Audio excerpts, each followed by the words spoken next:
আমাদের অঞ্চলের বা আমাদের জেলার সবচাইতে বড় খালের অবস্থা, আমাদের জেলার বা আমাদের থানার সবচাইতে বড় নদীর অবস্থা, আমাদের অঞ্চলের পুকুরগুলোর অবস্থা, সবচাইতে বেশি ভয়াবহ এই পুকুর বা পানির অবস্থা।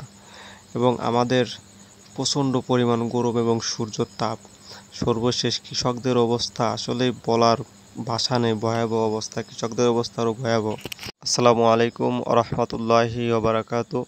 আপনারা সবাই কেমন আছেন? নিশ্চয়ই আল্লাহর রহমতে ভালো আছেন। কিন্তু আমাদের এলাকার মানুষ বা আমাদের এলাকার কৃষকেরা ভালো নেই। কারণ এই বছর আমাদের এলাকার অবস্থা বা আমাদের জেলার অবস্থা এত পরিমাণ ভয়াবহ, প্রচণ্ড গরম ও বৃষ্টি বা পানির সংকট দেখা দিছে। প্রায় 3 থেকে 4 মাস বৃষ্টি নেই, যার কারণে সাধারণ মানুষ বা কৃষকের অবস্থা খুবই খারাপ এবং নাজেহাল। বৃষ্টির অভাবে এই বছর পাটের অবস্থা দেখলে কান্না করা ছাড়া কোনো উপায় নেই। যেখানেই চোখ করবেন শুধু পাট আর পাট।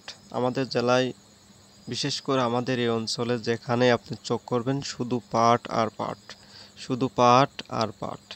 কিন্তু এই পাটটা চাষ করে মানুষ পানির জন্য, যে পানির জন্যই চাষ করে। কিন্তু এই বছর বৃষ্টির অভাবে পাটের সাইজ বা পাটের উচ্চতা একেবারেই নাজেহাল। বৃষ্টি না হওয়ার কারণে পাটের অবস্থা খুবই ভয়াবহ। পানির অভাবে পাট ভালো হয়নি, যার কারণে ফসল পুরোই লস।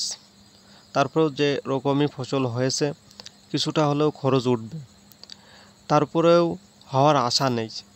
কারণ এই পাট কেটে কোথায় জাগ দেবে, কোথায় কি করবে। আবার ধানের সিজন প্রায় মাঝামাঝি হয়ে গেছে, মানে ধান লাগানোর সিজন প্রায় মাঝামাঝি বা সময় পার হয়ে যাচ্ছে, এই দিকটা একটা চিন্তা। যাও একটু আশা ছিল, তাও নদী বা খাল দেখলে আরও ভয়াবহ অবস্থা, যে মানুষ পাট কেটে বা নদী বা খালে দেবে সেই রকম কোনো অবস্থাও নেই। কারণ আমাদের জেলার বা আমাদের থানার সবচেয়ে বড় খাল বা নদী শুকায়ে মাটি ফেটে গেছে। পানি দেওয়ার কোনো খোঁজই নেই, মানে পানি উন্নয়ন বোর্ড যে পানি দেবে, দেওয়ার কোনো খোঁজ নেই।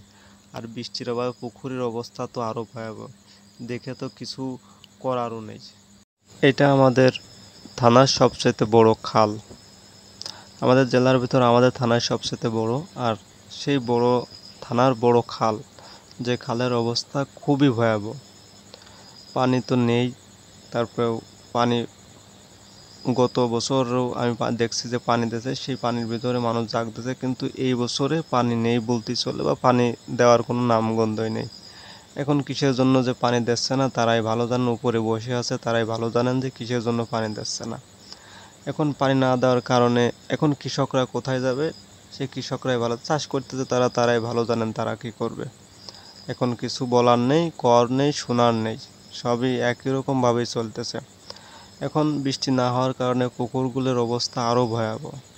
যাই হোক, আগে মানুষ খালে বিলে পানি না থাকলেও সমস্যা হতো না, পুকুরে জাগ দিত বা বৃষ্টির পানির আশায় জাগ দিত, কোনো ব্যাপার না। কিন্তু এবার সেইটারও কোনো আশা নেই, এমন অবস্থা পুকুরগুলো।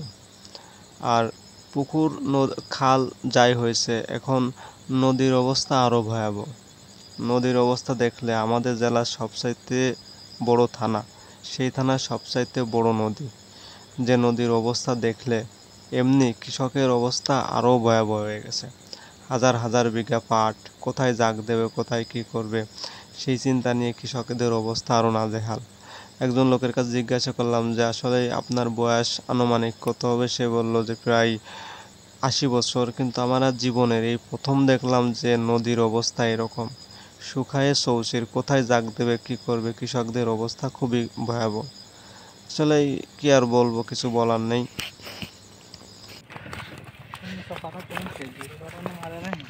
নদীর মাঝখানে দাঁড়ায় রয়েছি।